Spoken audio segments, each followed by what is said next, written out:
Hey guys, tonight we're diving into the glittering, treacherous world of being rich in medieval times, a life you might think is all velvet robes and golden goblets, but trust me, it's a lot messier than that. Picture yourself in a sprawling stone manor, torches flickering, the smell of roasted boar wafting through the air. Servants scurry, but their eyes linger a little too long, and outside, the world knows you've got coin. It's a life of luxury, sure, but you probably won't survive this without a few scars, physical or otherwise.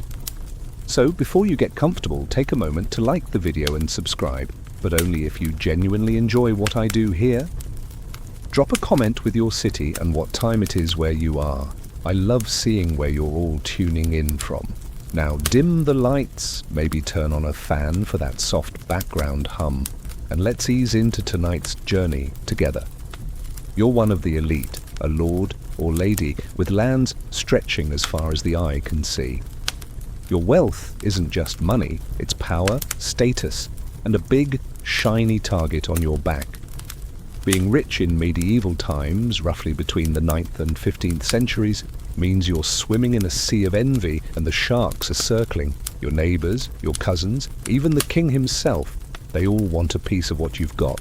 Wealth makes you a magnet for trouble, and the worst part? You can't trust anyone to have your back. Let's start with the most obvious downside, the jealousy that festers around you like a bad smell. Your manor is the talk of the county. Peasants whisper about your silk tapestries, imported from some far-off land, and the silver plates you eat off of. Knights passing through eye your stables, packed with sleek war horses. But this admiration isn't harmless. Envy breeds resentment, and resentment breeds plots. Historical records like the chronicles of 12th century England show how wealthy nobles were prime targets for rivals. Take the anarchy, a civil war where barons fought over land and influence. Rich lords were often betrayed by allies who coveted their estates. Your wealth makes you a pawn in a bigger game, and you're always one misstep from losing it all. Then there's the quirky side of this envy, medieval superstitions that turn your riches into a curse. Some villagers believe your gold is tainted, maybe even guarded by demons. There's a fringe tale from 13th century France about a lord whose fortune was said to be cursed by a witch. Every time he spent a coin, someone in his household fell ill. Silly? Sure, but when your stable boy mutters about dark forces behind your back, it's unsettling. You can't shake the feeling that your wealth is a double-edged sword, gleaming but sharp. Historians still argue whether this envy was more dangerous than outright rebellion. Some say the constant scheming of jealous rivals did more to topple rich families than peasant uprisings. Either way, you feel it every day. The weight of eyes on you judging, plotting. Your wealth buys you luxury, but it also buys you enemies. You can't walk through your own village without wondering who's sizing up your purse. Even your feasts, those grand displays of power, are tense affairs. You invite local lords to show off, but every clink of a goblet feels like a signal for someone to slip you poison. And let's not forget the king. He's your biggest fan until he needs cash. Royal courts, like those of Henry II, were notorious for squeezing nobles dry with benevolences, a polite word for extortion. You're expected to fund wars, weddings, or just the king's new hunting lodge. Refuse, you're a traitor. Pay up, you're weaker, and your rivals smell blood. It's a lose-lose game, and you're stuck playing it. On the lighter side, you've got some absurd problems. Your tailor insists on dressing you in peacock feathers because it's the fashion, but you look like a walking bird cage. And the local bard, he's composed a song about your wealth, but it's so cringeworthy you'd rather hide under the table than hear it again. Ever try sleeping in a velvet doublet? It's like wearing a fancy oven.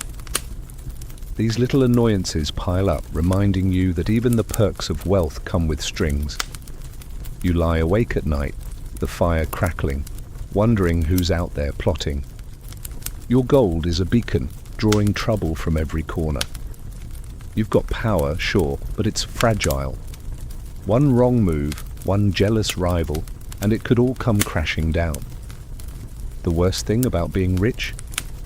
It's not just that everyone wants what you have, It's that they're willing to destroy you to get it.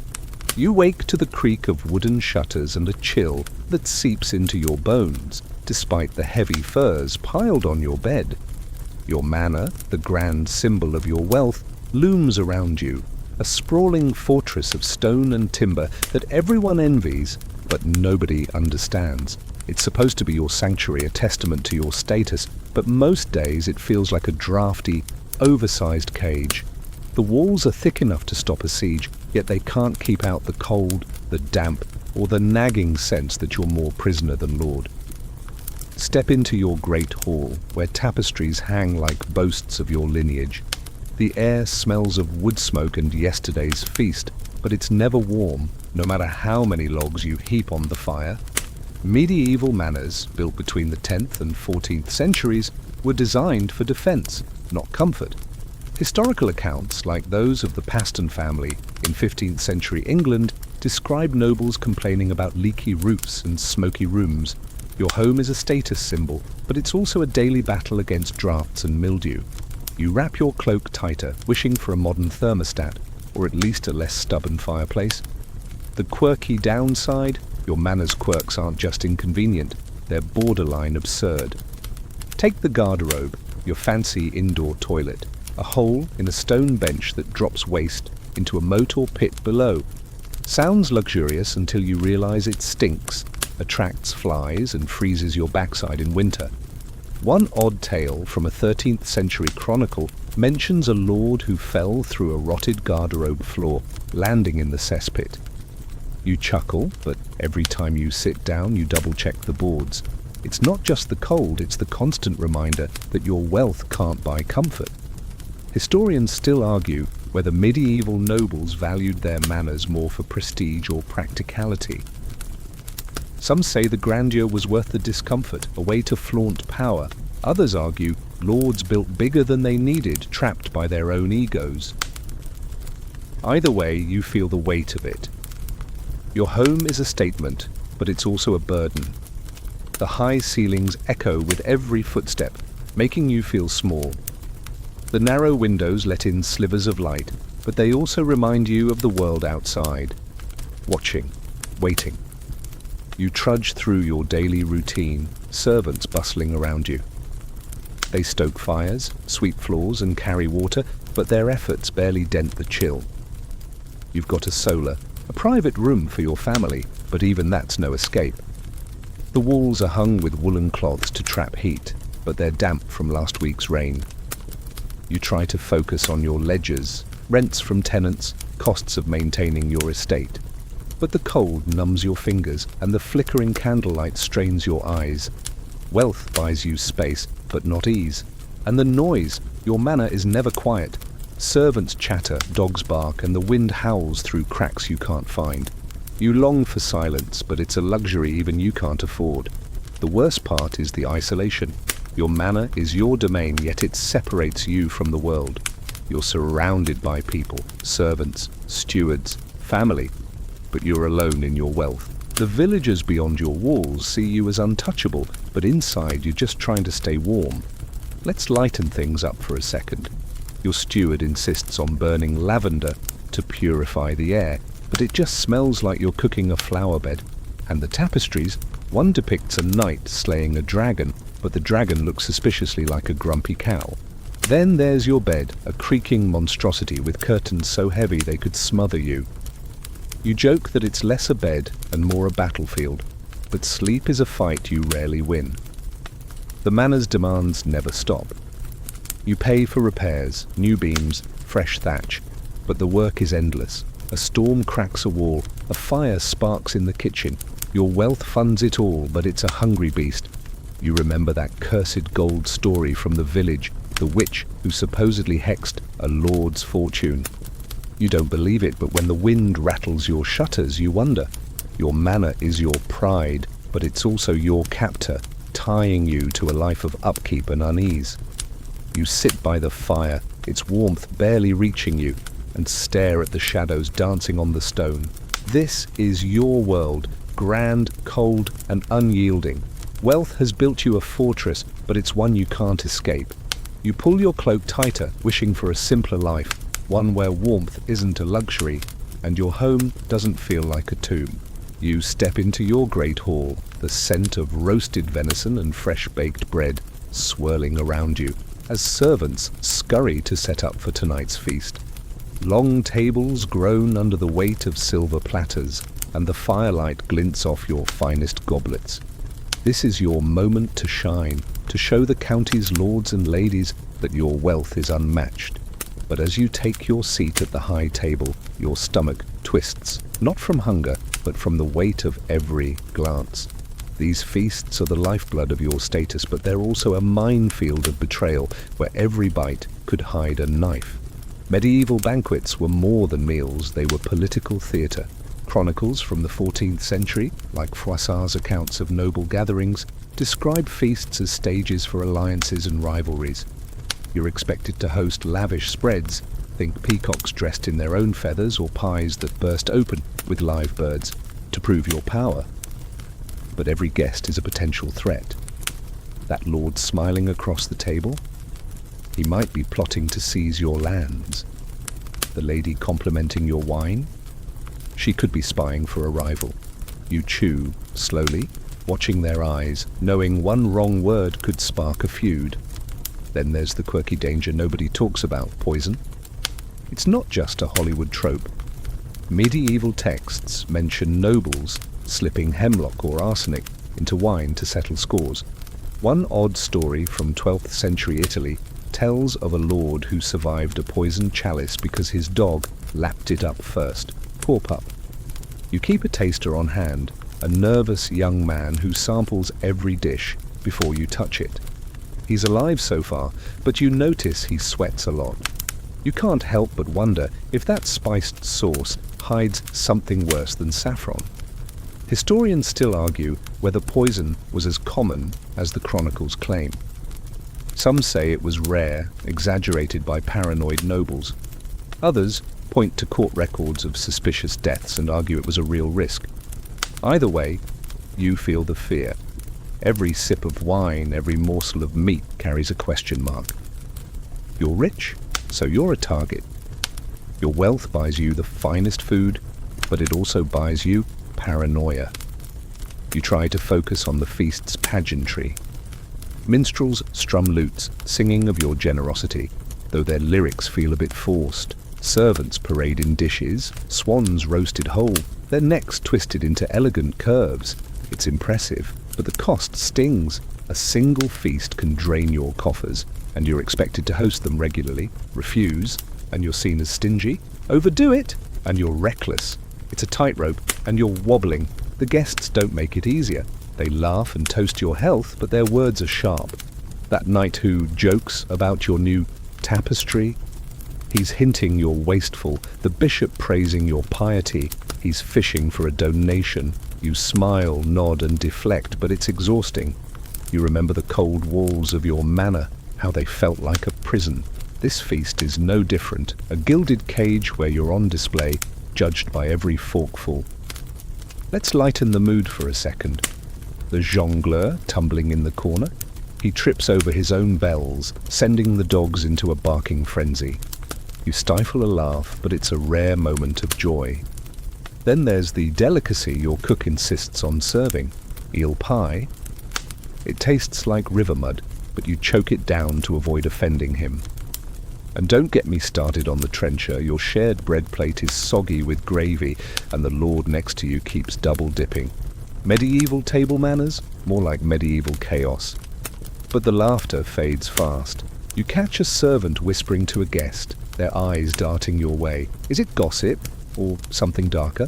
You can't fire every servant who looks shifty. Your household would collapse. But you can't ignore it either. Your wealth makes you a magnet for schemes. Even your allies, the ones you've wined and dined for years, might turn if the price is right. You recall that cursed gold tale from the village, the one about the witch's hex. You don't believe it, but tonight, with every shadow hiding a threat, it feels all too real. You raise your goblet, toasting peace and prosperity, but your hand trembles slightly. This feast is your triumph, but it's also your trial. Every guest is a judge, every dish a gamble. The worst thing about being rich It's not just the envy, it's the constant dance of trust and treachery played out over a table laden with danger. You ride through your estate, the clink of your horse's hooves echoing across the rolling fields, your cloak catching the breeze as villagers pause to bow. Your wealth is on full display. Fine leather boots, a sword with a jeweled hilt, and a purse heavy with silver. But every glance from a peasant or passing merchant feels like a calculation. Your gold doesn't just buy you power, it paints a target on your back, drawing thieves, bandits, and even your own kin like moths to a flame. Being rich means you're never safe, and today you're about to learn just how many hands are reaching for your fortune. Medieval Europe was a rough place for the wealthy. Historical records, like the pipe rolls of 13th century England, show nobles constantly reporting thefts, from raided manors to ambushed caravans. Your gold, stored in heavy chests or sewn into secret pouches, is a magnet for trouble. Bandits lurk in the forests, knowing a lord like you travels with coin or valuables. You've got armed retainers riding beside you, but they can't watch every shadow. A single arrow from the trees could end your day and your dynasty. You grip your reins tighter, scanning the horizon for movement. Then there's the quirky threat nobody warns you about, cursed loot. Medieval folklore is packed with tales of stolen treasure bringing doom. One odd story from the 14th century Germany claims a thief who robbed a noble's hoard was haunted by a spectral hound until he returned every coin. You don't buy into ghost dogs, but when your steward reports a missing silver candlestick, you wonder if the thief's sleep is as restless as yours. Superstition or not, theft feels personal, like a violation of your hard-won status. Historians still argue whether bandits or insiders posed the greater threat to medieval wealth. Some say roving outlaws were the real danger, thriving in lawless regions. Others point to household records showing servants or relatives pilfering goods. You feel both risks keenly. Your manor's walls are thick, but they can't stop sticky fingers inside.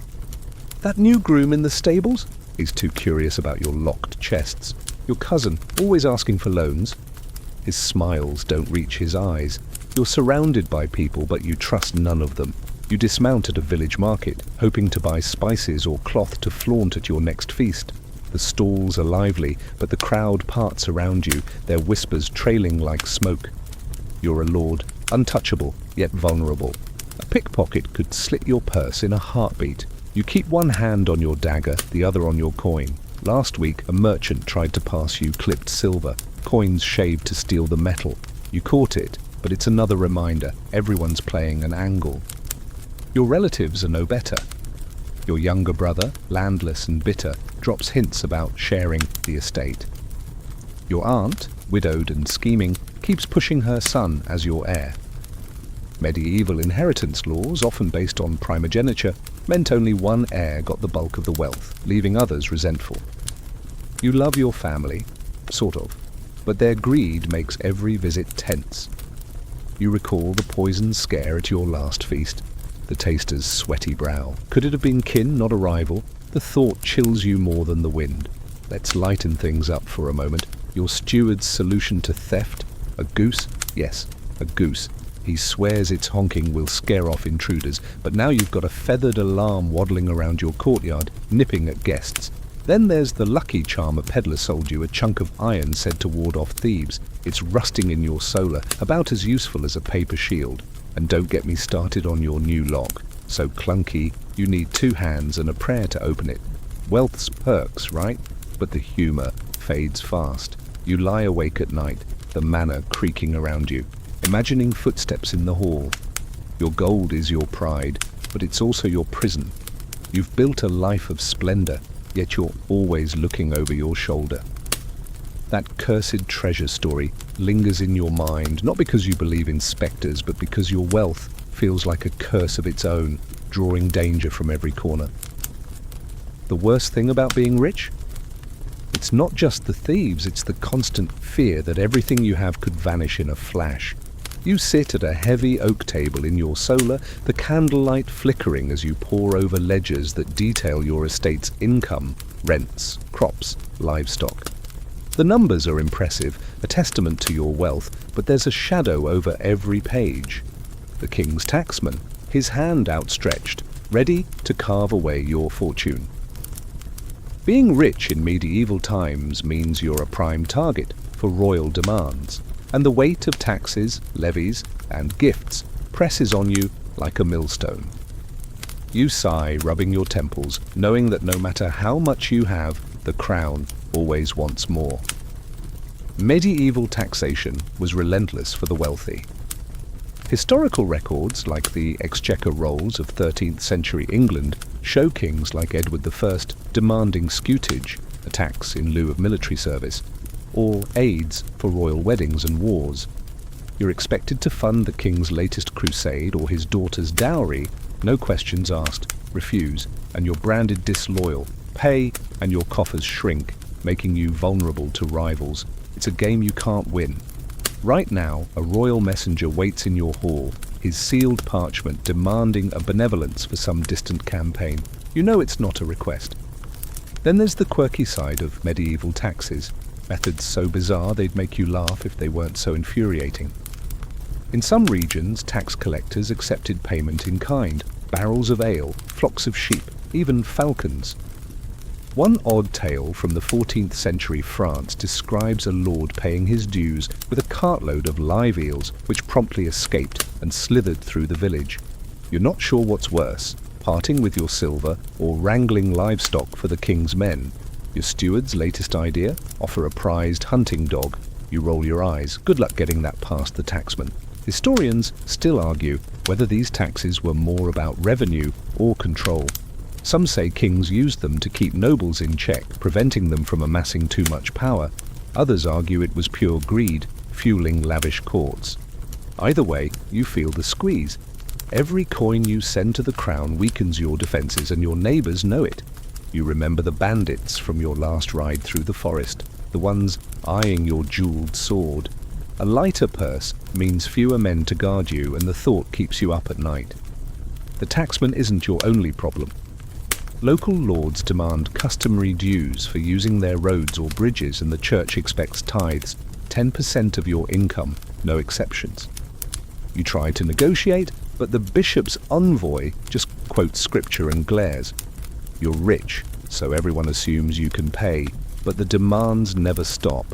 Your tenants grumble about their own rents, and you can't squeeze them harder without risking revolt. It's a balancing act, and you're wobbling. You glance out the window at your fields, golden with wheat. They're yours, but they come with strings. The king's wars, the church's greed, the endless need to prove your loyalty. It all chips away at your wealth. You think back to the feast, the poisoned wine scare, the taster's trembling hands. Was that a rival's plot or warning from someone closer? Maybe even the crown, testing you. Paranoia creeps in, as cold as your manor's walls. Let's lighten things up for a second. Your steward, bless his heart, tried to hide Hawkins his head. A lord's honour is his life, you mutter, but it's a hollow comfort when the king's shadow looms over you. You walk through your bustling manor, the clatter of pots and the murmur of voices filling the air as servants sweep floors, haul firewood, and prepare the evening meal. They're the backbone of your household, keeping your estate running like a well-oiled machine, but as you pass, their chatter falls silent and their eyes, dozens of them, follow you like hawks. Being rich means you're surrounded by servants, but their whispers and watchful gazes make your skin prickle. You're their master, yet you can't shake the feeling that they're spying, gossiping, or worse, plotting behind your back. Medieval households depended on servants, from cooks to grooms to chambermaids. Historical records, like the 14th century accounts of the Black Prince's estate, show noble households employing dozens, sometimes hundreds, of staff. They're essential, but they're also a liability. Servants know your secrets, your debts, your quarrels, even how often you empty your chamber pot. A careless word from them could reach your rivals, and a disloyal one could sell you out for a handful of silver. You catch a maid lingering near your solar, her ear tilted toward the door. Is she dusting or eavesdropping? You can't be sure, and that uncertainty gnaws at you. Then there's the quirky side of this problem. Medieval servants had their own strange customs. In some households, they'd claim perks, like leftover candle stubs or broken trenchers as part of their pay. One odd tale from the 13th century England tells of a cook who got caught smuggling out a whole roast pig, claiming it was spoiled. You've noticed your own kitchen staff eyeing the pantry a bit too fondly, and last week a silver spoon vanished. Coincidence? Probably not. You'd laugh if it weren't your silver. You've started locking your best plate away, but it feels like a defeat.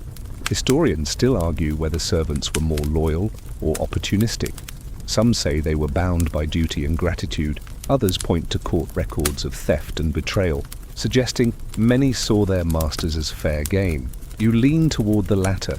Your steward swears your staff is trustworthy, but you've seen the glances they exchange when they think you're not looking. You remember the poisoned wine scare at your feast, the taster's sweaty brow. Could a servant have slipped something into the cup?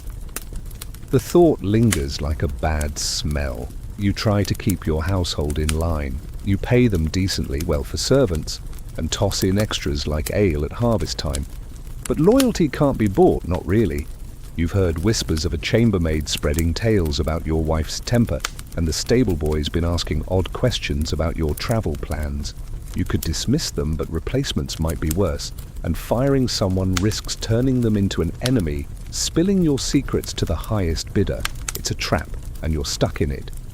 You pause in the courtyard, watching a groom brush your favorite horse. He's efficient, but his eyes dart to your jeweled dagger. Is he admiring it or sizing it up? You recall the bandits from your last ride, the tacksman's relentless demands, the cold walls of your manor. Now, even your own household feels like a threat. Your wealth buys you a staff, but it also buys you suspicion. You can't do without them, yet you can't fully trust them either. Let's lighten things up for a moment. Your cook's latest masterpiece? A pie shaped like a castle, complete with pastry turrets, except it collapsed into a soggy mess. You had to smile and eat it anyway. Then there's the laundry maid who sings off-key ballads about your noble deeds, but her lyrics are so exaggerated you sound like a myth. And don't get me started on the goose your steward swore would guard the courtyard. It's now terrorizing the scullery maids. Medieval life, right?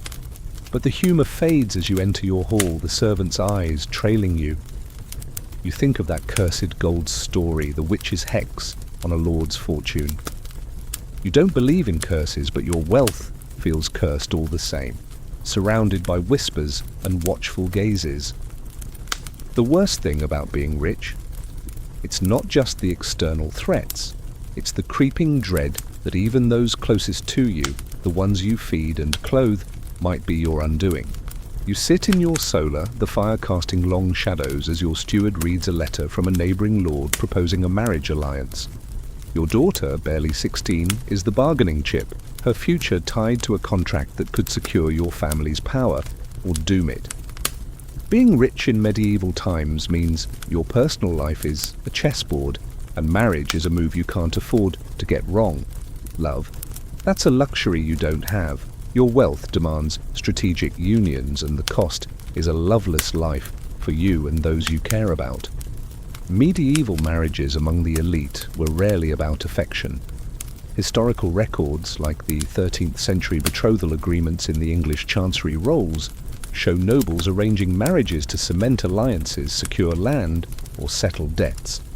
You're negotiating with a lord whose castle guards a key river crossing. Marrying your daughter to his son could protect your trade routes.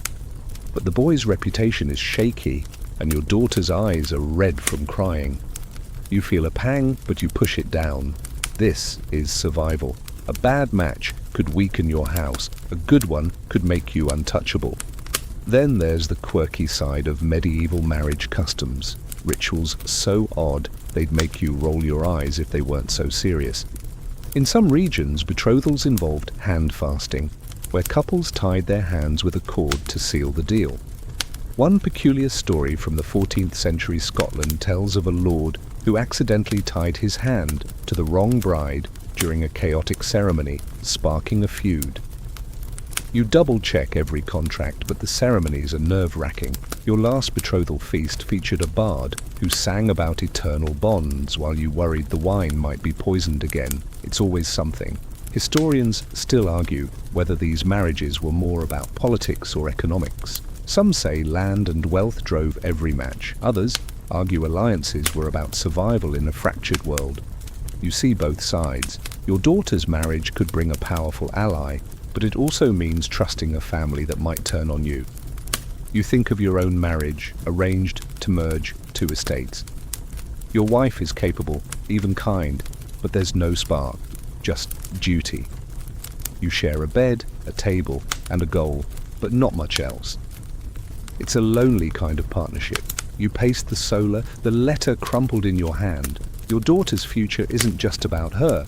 It's about your legacy, your lands, your survival. Saying no risks insulting a powerful neighbor. Saying yes means gambling on a stranger's loyalty. You've heard rumors about the groom's father, a man with a smile like a fox and debts piling up. Is he after your gold? You recall the bandits on your last ride, the taxman's demands, the servant's whispers. Now even your family's future feels like a trap. You try to focus on the bigger picture. A strong alliance could deter rivals, maybe even ease the king's endless levies. But the cost weighs heavy. Your daughter's laughter, once bright, is quieter now. You catch her staring out the window, dreaming of a life she'll never have. You want to comfort her, but what can you say? Your wealth has bought her a fine dowry, silks, jewels, land, but it's also chained her to a stranger. And you? You're just as trapped, bound by the need to keep your house strong. Let's lighten things up for a moment. The betrothal feast had its moments, like the jester who juggled apples and dropped one on the bishop's lap, earning a scowl. Then there's the love potion a local wise woman tried to sell you, claiming it'd make the marriage blissful. It smelled like old socks, so you passed. And don't forget the wedding cloak your tailor insists on. A monstrosity of fur and gold thread that makes you look like a decorated ox. Medieval romance, huh?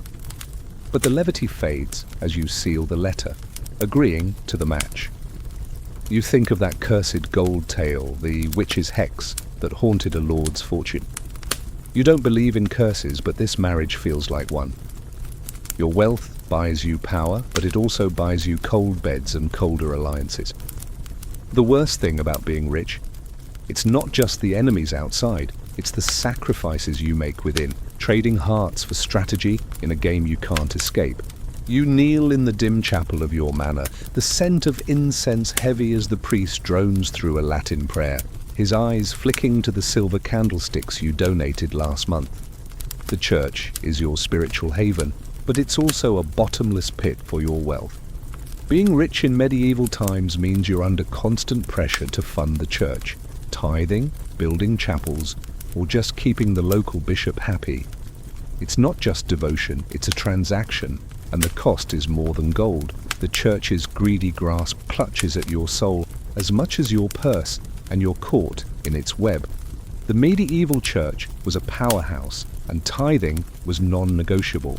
Historical records like the 13th century diocesan accounts from Canterbury show nobles giving 10% of their income, crops, livestock, coin, to the church. You're expected to fund priests, repair cathedrals and sponsor pilgrims, all to prove your piety. Skip a tithe and you're risking accusations of heresy, which could cost you everything. The bishop's envoy visits often, his smile thin as he suggests another donation for a new stained glass window. You nod, but your jaw clenches. Your wealth makes you a target, and the church knows it. Then there's the quirky side of this spiritual shakedown. Indulgences, where you pay to shave years off your time in purgatory. One odd story from the 14th century Italy tells of a noble who bought so many indulgences his priest joked he'd reserved a private cloud in heaven. You've purchased a few yourself, parchment certificates tucked away in your solar.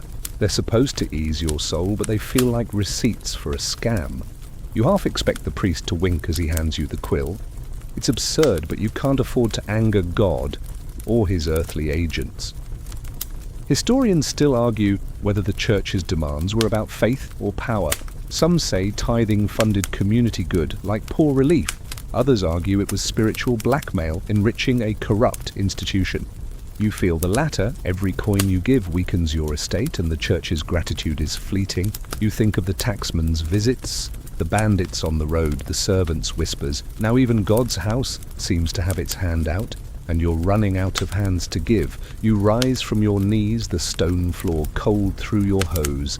The priest's sermon today was about humility, but his eyes lingered on your jeweled cloak. You've already given enough to build a new altar, yet he hints at more, maybe a reliquary for a saint's fingerbone. You're pious, sure, but you're not a fool. You've heard rumors of priests selling fake relics, and you wonder if that holy bone is just a sheep's knuckle. But questioning it risks your reputation, so you smile and promise to consider it. The pressure doesn't stop at coin. The church expects you to live as a model Christian, hosting feasts for holy days, fasting when told, and confessing every sin, real or invented. You confess to pride, but you keep the bigger sins quiet, like the resentment you feel toward this whole system. You recall the marriage you arranged for your daughter, the loveless alliance to secure your power. The church blessed it, but it didn't feel holy. Now they want your gold to bless your soul, and it's hard to see the difference between faith and extortion. Let's lighten things up for a moment. The last holy feast you hosted? A disaster. The cook burned the blessed bread, and the choir boy sang so off-key it sounded like a cat in a sack. Then there's the sacred candle you bought for a fortune. It drips wax like a weepy widow and smells like rancid fat. And don't get me started on the monk who tried to sell you a miracle potion for your health. It looked suspiciously like ale. Medieval piety is a wild ride, but the humour fades as you leave the chapel, the priest's eyes on your back. You think of that cursed gold story, the witch's hex, that plagued a lord's fortune. You don't believe in curses, but the church's demands feel like one, draining your wealth and peace. The worst thing about being rich? It's not just the gold you lose, it's the constant tug of war between your soul and the church's coffers, with you caught in the middle. You stand in your courtyard, watching your knights drill with lances, their armor glinting under the midday sun as sweat beads on their brows. These men are your shield, your muscle, the ones who'll ride into battle to protect your lands and honor. But their loyalty comes at a steep price, and being rich means you're footing the bill for every sword, horse, and oath. Maintaining a retinue of knights is like feeding a pack of hungry wolves, necessary but ruinously expensive, and you're never sure they won't turn on you if the coin runs dry. Medieval knights were the backbone of a lord's power, and historical records like the 14th century accounts of Edward III's court show nobles spending fortunes to equip and pay them. A single suit of armor could cost as much as a village's annual rent, and you need dozens of knights plus their squires' horses and weapons. You've got to supply them with food, lodging, and sometimes land, all while keeping them happy enough to stay loyal. Your best knight, Sir Baldwin, demands a new destrier, a warhorse worth more than your finest tapestry. You grimace but agree. Without him, your rivals might smell weakness. Then there's the quirky side of this expense, knights and their eccentricities. Some insist on carrying lucky charms into battle, like a rabbit's foot or a saint's relic. One odd tale from the 13th century France tells of a knight who refused to fight, unless his squire sang a specific ballad before every skirmish. Your own knights have their quirks. One won't ride without his mother's embroidered scarf, and another spends half your silver on falconry gear, claiming it hones his warrior spirit. You roll your eyes, but you pay up. Keeping them content is cheaper than replacing them. Historians still argue whether knights were more loyal to their lords or their own ambitions. Some say oaths bound them tightly, others point to chronicles of knights switching sides for better pay or land. You feel the uncertainty. Sir Baldwin's loyalty seems solid, but you've seen him linger too long with a rival lord's messenger. You think of the bandits on the road, the taxman's demands, the church's tithes. Your wealth funds your knights, but it also makes you dependent on them, and that dependency feels like a chain. You walk among the men, inspecting their gear. The blacksmith's bill for new swords is staggering, and the farrier's charging double for shoeing the horses. Every dented breastplate, every snapped lance, is another hit to your coffers. Tournaments are even worse. Grand displays to show your power, but they're money pits. Last month, a joust cost you a fortune in prizes and repairs, and Sir Baldwin still sulks because he lost to a younger rival. You'd laugh if it weren't your gold on the line. Your knights aren't just expensive, they're a gamble. You train them, arm them, and pray they'll stand by you when a rival's army marches or a siege bell rings. But loyalty is fragile. You've heard whispers of knights taking bribes, spilling secrets, or deserting for a better offer. You recall the servants' watchful eyes, the marriage alliance you sealed, the church's greedy grasp. Now even your protectors feel like a risk, their oaths as brittle as the wax on your ledgers. Let's lighten things up for a moment. One of your knights insists on wearing a plume so tall it gets caught in every doorway. Last week, it toppled a candelabra, nearly setting the hall ablaze. Then there's the squire who polishes armor so zealously he buffs the engravings off. And don't get me started on the victory feast after a minor skirmish. Your cook served swan, but it tasted like boiled boot, and the knights still cheered. Medieval chivalry, right? But the humour fades as you watch the drills, the clash of steel ringing in your ears. You think of that cursed gold story, the witch's hex that haunted a lord's fortune. You don't believe in curses, but your knights feel like one, each a costly necessity you can't trust fully. The worst thing about being rich? It's not just the expense, it's the sinking feeling that the men you pay to guard your life might be the ones who sell it out. You lie in your canopied bed, the heavy curtains muffling the manor's creaks, but not the dull ache in your side that's been nagging for days. Your wealth buys you the best physicians medieval Europe can offer, but their cures are as likely to kill you as heal you. Being rich means you're a target for every quack with a leech or a potion. And the worst part is, you have to trust them, or risk wasting away. The flickering candlelight makes your chamber feel like a stage for some grim comedy, where the punchline is your health. Medieval medicine was a gamble, even for the elite. Historical records, like the 14th century writings of physician John of Gaddesden, describe treatments ranging from herbal concoctions to bloodletting. Your doctor, a solemn man with a velvet cap, insists your ailment is due to an imbalance of humours. He prescribes a regimen of leeches and a foul-smelling brew of boiled nettles. You choke it down, but it feels like drinking a swamp. The leeches, they leave you dizzy, and you're pretty sure the red welts on your arm aren't a sign of progress. Your wealth buys you access to these experts, but their expertise feels like guesswork. Then there's the quirky side of medieval healthcare. Treatments so bizarre you'd laugh if you weren't the patient. One odd tale from the 13th century Germany tells of a lord who was advised to sleep with a live rooster under his bed to draw out evil spirits. Your own physician suggested rubbing your chest with a paste of crushed snails and wine, supposedly to cool the blood. You tried it, mostly to humour him, but now your chamber smells like a vineyard gone wrong. You recall that crocodile dung sunscreen story from the village, and suddenly it doesn't seem so far-fetched. At least it wasn't dung. Historians still argue whether medieval medicine did more harm than good.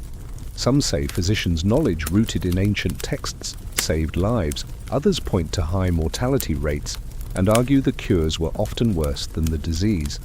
You lean toward the latter. Your last fever left you bedridden for weeks, and the doctor's cure, a diet of nothing but boiled barley, made you weaker. You think of the knights, costly loyalty, the church's tithes, the marriage alliances. Now even your body feels like a battlefield, and your gold can't guarantee victory. You sit up, wincing as the ache flares.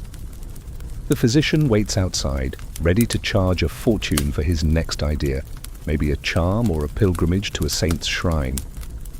You've heard of nobles spending thousands on such trips, only to return sicker. Your wealth makes you a magnet for these charlatans, each promising miracles while draining your purse. You wonder if the peasants With their folk remedies and herb gardens fare any better? At least they don't pay for snail paste. Your steward suggests consulting a wise woman from the village, but you hesitate. Her kind are often accused of witchcraft, and you've already got the church watching you closely. Still the thought lingers, maybe her herbs would work better than leeches. You recall the poisoned wine scare at your feast, the bandits on the road, the servants' whispers. Now even your health feels like a conspiracy, with every cure a potential poison. You're rich, but you're vulnerable, and the irony stings more than your side. Let's lighten things up for a moment. Your physician's latest tool, a healing crystal that looks suspiciously like a river rock, yours for only 10 silver pieces. Then there's the barber surgeon, who offered to pull a tooth to balance your vapors, but his hands shook worse than yours. And don't get me started on the health tonic that made your horse sneeze when it spilled in the stable. Medieval medicine is a circus, and you're the reluctant star, but the humour fades as you sip the nettle brew, its bitterness matching your mood. You think of that cursed gold story, the witch's hex on a lord's fortune. You don't believe in curses, but your health feels cursed all the same, trapped in a cycle of dubious cures and dwindling hope. The worst thing about being rich? It's not just the pain, it's the realization that all your gold can't buy you trust in the hands that claim to heal you. You stride through the king's court, the air thick with the scent of polished leather and intrigue, your fine cloak brushing the stone floor as nobles murmur and cast sidelong glances. This is the heart of power, where alliances are forged, favors traded, and betrayals hatched over wine and smiles. Being rich means you're a player in this glittering, deadly game, but every step feels like navigating a field of hidden traps. The court is a stage where your wealth makes you a star and a target, and one wrong move could cost you everything. Medieval courts, like those of the 14th century France under Philip VI, were hotbeds of political maneuvering. Chronicles describe nobles vying for the king's favour, offering gifts, or pledging loyalty to secure titles or influence. You're here to petition for a royal charter, something to protect your lands from a grasping neighbour, but every word you speak is weighed, every gesture scrutinised. The lord beside you, all charm and flattery, might be spreading rumours about your loyalty by nightfall. You smile, but your hand rests near your dagger just in case. Then there's the quirky side of court life, customs so odd they'd be funny if they weren't so nerve-wracking. In some courts, nobles competed in gift-giving wars, presenting ever more extravagant offerings to outshine each other. One wild tale from the 13th century England tells of a lord who gifted the king a live bear, only for it to escape and chase courtiers through the hall. You've brought a modest offering, a gilded saddle, but you worry it's not enough. The king's favour is fickle, and your wealth makes you a target for expectations. You feel like a juggler balancing pride and survival. Historians still argue whether court intrigue was driven more by ambition or survival. Some say nobles schemed for power, others argue they were forced to play the game to protect their families. You feel both pulls. You need the king's goodwill to keep your rivals at bay, but every moment here risks exposing a weakness. You think of the poisoned wine at your feast, the bandits on the road, the leeches from your last cure. Now the court feels like another battlefield, where words cut deeper than swords. You catch the eye of a courtier, his smile sharp as a blade. He's been asking about your estate's profits, probing for cracks in your armor. You deflect with a jest, but your pulse quickens. The king's advisors watch you too, weighing your loyalty against your gold. You've heard whispers of a rival accusing you of hoarding wealth, a dangerous charge in a court where disloyalty can mean exile, or worse. Your wealth buys you a seat at this table, but it also paints you as a threat. Navigating the court means playing a role, generous lord, pious subject, loyal vassal. But it's exhausting. You offer gifts, host feasts, and swear oaths, all while dodging traps. A wrong alliance could tie you to a falling star. A misspoken word could spark a feud. You recall your daughter's loveless marriage, the church's tithes, the knight's costly loyalty. The court is just another layer of the same game, where your riches make you a pawn as much as a player. Let's lighten things up for a moment. The court jester? He mimicked your walk this morning, earning laughs until you realized he was mocking your limp from that botched cure. Then there's the courtly dance you attempted, tripping over your cloak like a drunken ox. And don't get me started on the king's new falcon, which dive-bombed your hat during a hunt, leaving you feather-dusted and red-faced. Court life's a spectacle, all right. But the humour fades as you bow to the king, his eyes cold and calculating. You think of that cursed gold story, the witch's hex that haunted a lord's fortune. You don't believe in curses, but the court feels like one, a maze of smiles and daggers where your wealth is both your ticket and your shackle. The worst thing about being rich? It's not just the plots, it's the constant dance of deception, where every step could be your last. You ride through your village, the scent of fresh-baked bread mingling with the tang of wood smoke as peasants pause their work to bow. Your fields stretch wide, golden with harvest, and your wealth depends on the hands that till them. But beneath the deference, you sense a quiet resentment, a simmering tension that hums like a taut bowstring. Being rich in medieval times means you're lord over these people, but their grudging stares and muttered curses remind you that your power rests on their goodwill, and that goodwill is fragile. Medieval society was a pyramid, with peasants at the base and lords like you near the top. Historical records, like the 14th century court rolls from English manors, show peasants paying rents, labouring on your fields and owing you a share of their crops. In return, you offer protection and justice, but it's an uneven deal. They toil while you feast, and the gap between your velvet cloak and their threadbare tunics breeds bitterness. Last week, a tenant shorted his rent, claiming a bad harvest. You let it slide, but now others are testing you, their eyes defiant. Trouble's brewing, and you feel it in your bones.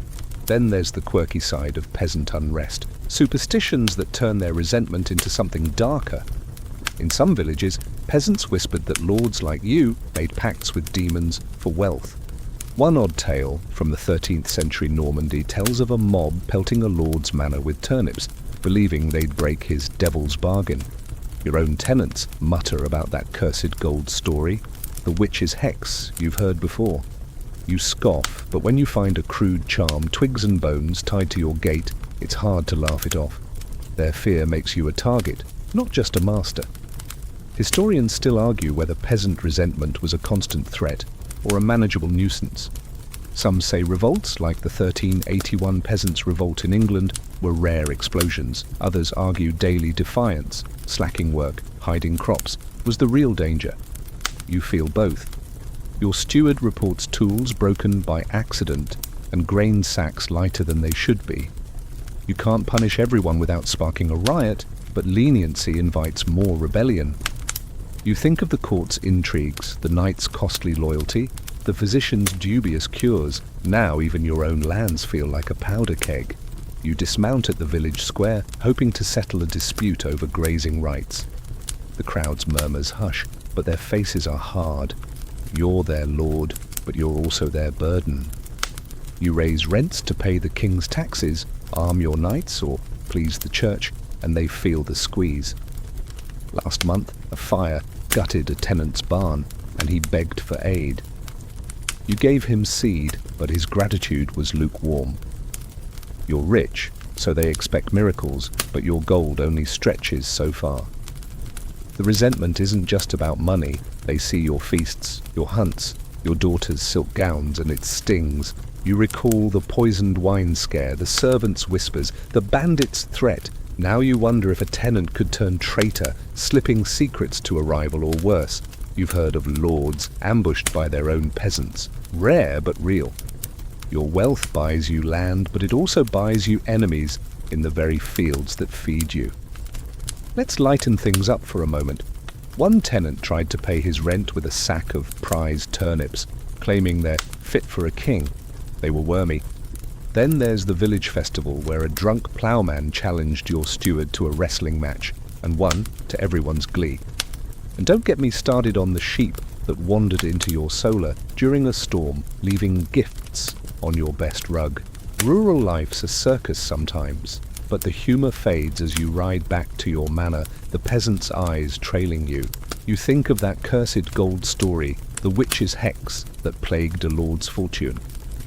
You don't believe in curses, but their resentment feels like one, a quiet force that could erupt and shatter your world. The worst thing about being rich?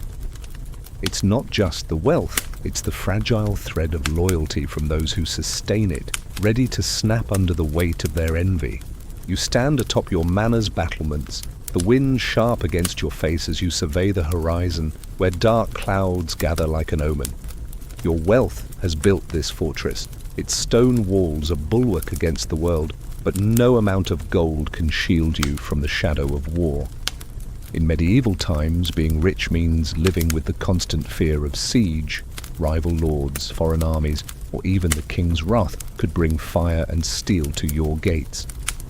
Every creak of a cart or distant hoofbeat sets your heart racing, reminding you that your power is only as strong as your defenses.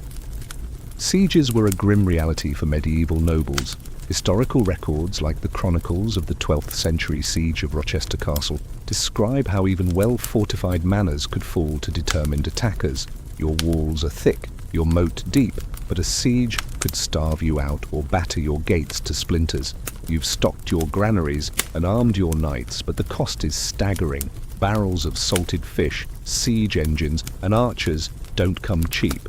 You scan the fields, picturing an enemy army cutting off your supplies. Your wealth makes you a prize, and every rival knows it. Then there's the quirky side of siege preparation. Defenses so strange, they'd be comical if lives weren't at stake.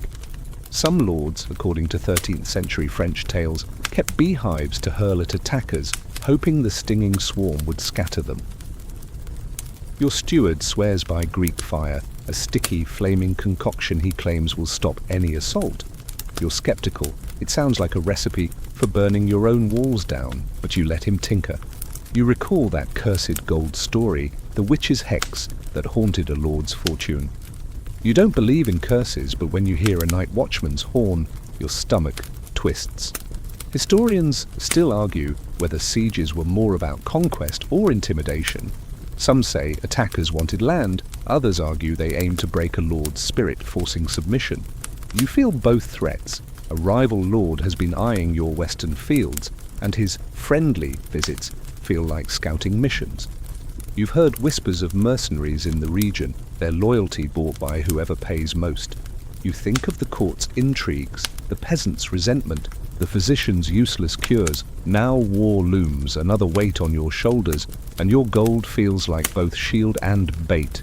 You inspect your defenses, walking the walls as your men test catapults and reinforce gates. The armory's stocked with arrows, but the Fletcher's bills are piling up.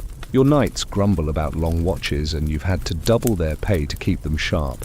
A siege could last months, draining your resources while your enemies grow bolder. You've heard of lords who lost everything, not to battle, but to starvation or betrayal from within. Your servants' whispers come to mind, their watchful eyes. Could one of them open the gates for a bribe? You try to plan, but fear creeps in. A siege isn't just about walls, it's about endurance. Your family huddles in the keep, your daughter's face pale as she clutches her prayer beads.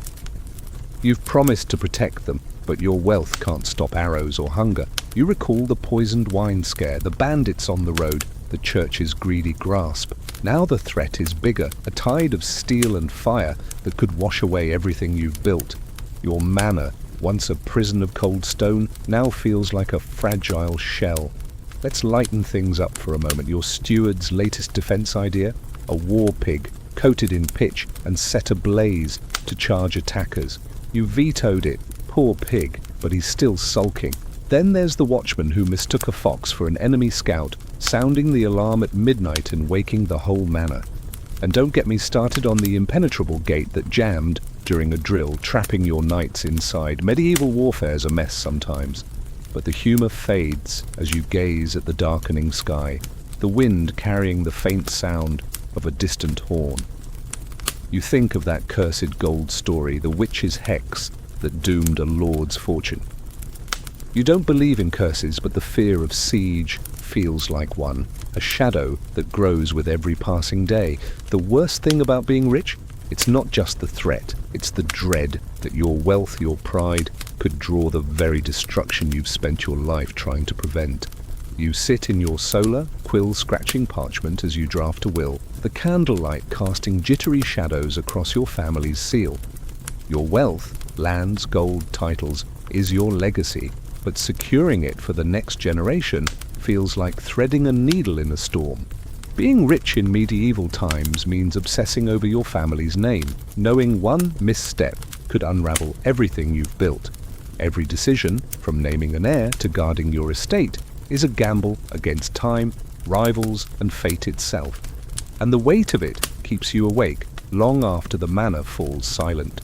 Medieval nobles lived for legacy, as shown in historical records like the 13th century charters of the de Clare family, where lords meticulously planned inheritances to keep power intact. Your eldest son is your heir, but he's young, untested, and fond of dice, a risky bet for your dynasty.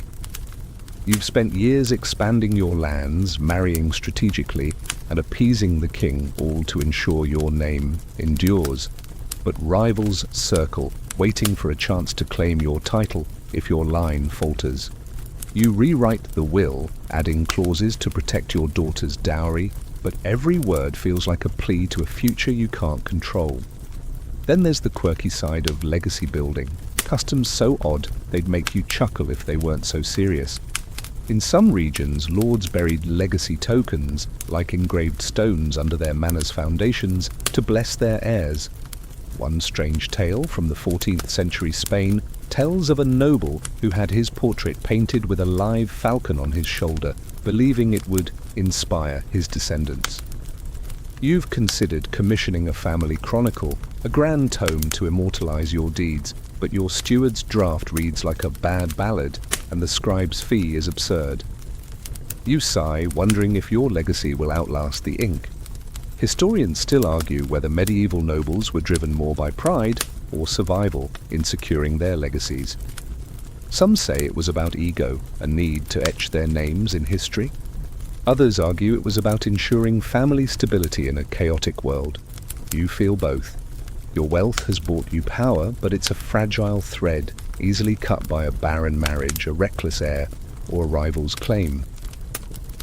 You think of the siege you fear, the peasants' resentment, the court's deadly games. Now your legacy feels like another battlefield, one fought with parchment and promises. You pace the solar, glancing at your son's empty chair. He's off hunting, probably gambling with knights you can't fully trust. You've tried to teach him, but he shrugs off your warnings, blind to the vultures waiting for your fall.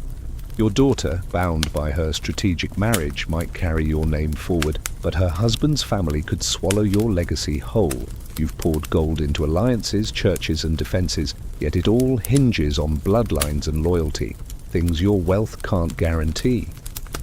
That cursed gold story, the witch's hex, creeps into your mind.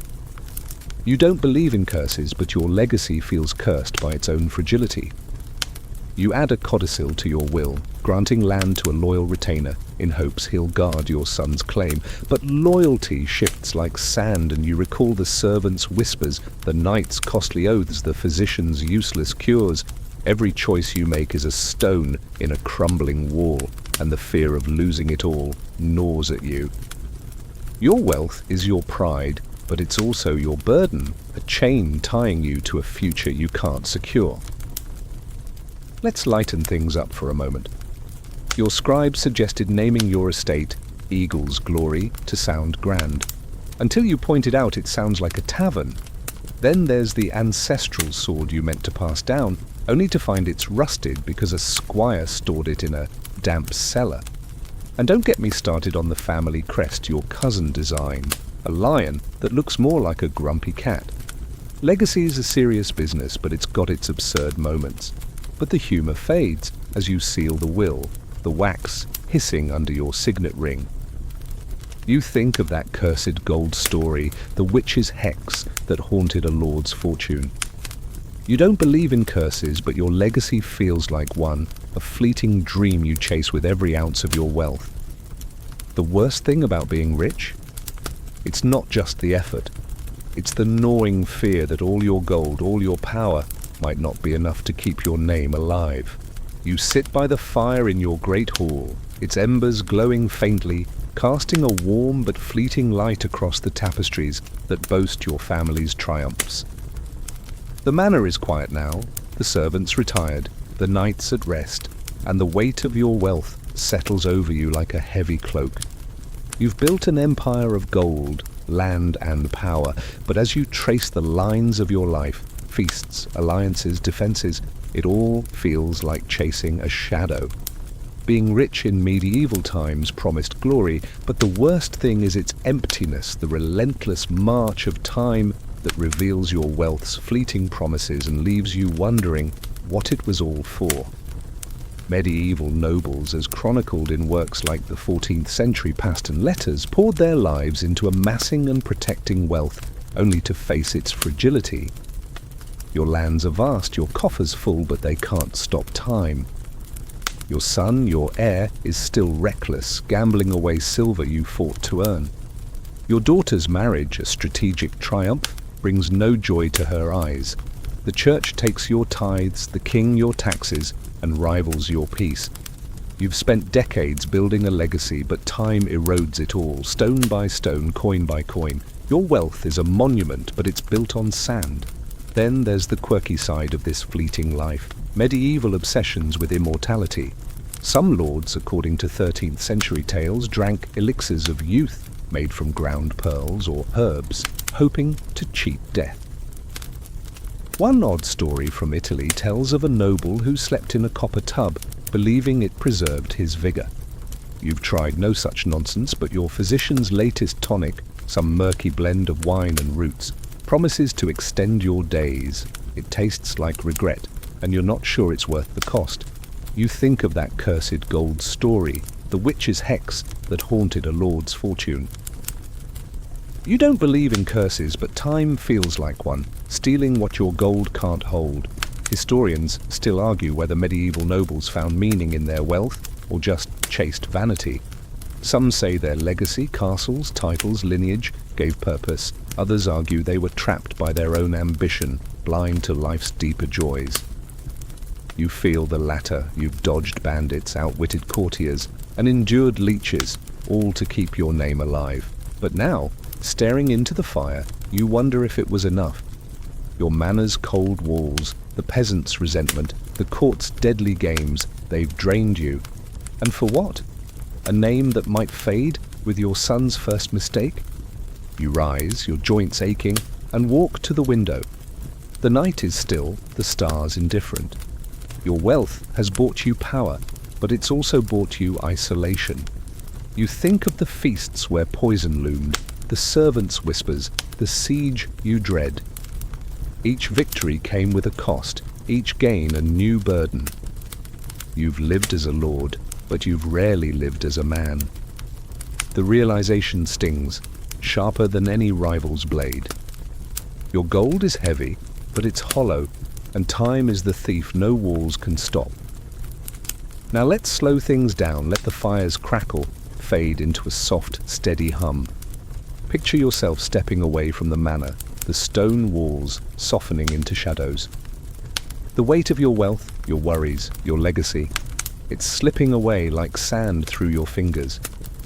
The stars above are gentle, their light a quiet promise that time moves on, and so can you. Feel your breath ease, slow and deep, as the night wraps you in its calm. You don't need to carry the gold, the feuds, the fears anymore. Let them drift like leaves on a still river, fading into the dark. The manor, the court, the endless striving, they're just echoes now, growing fainter with each exhale. Close your eyes, let the cool air brush your skin, and sink into the quiet. You're not a lord tonight, just you, resting, free. Sleep comes softly, like a whisper, carrying you to a place where wealth holds no sway.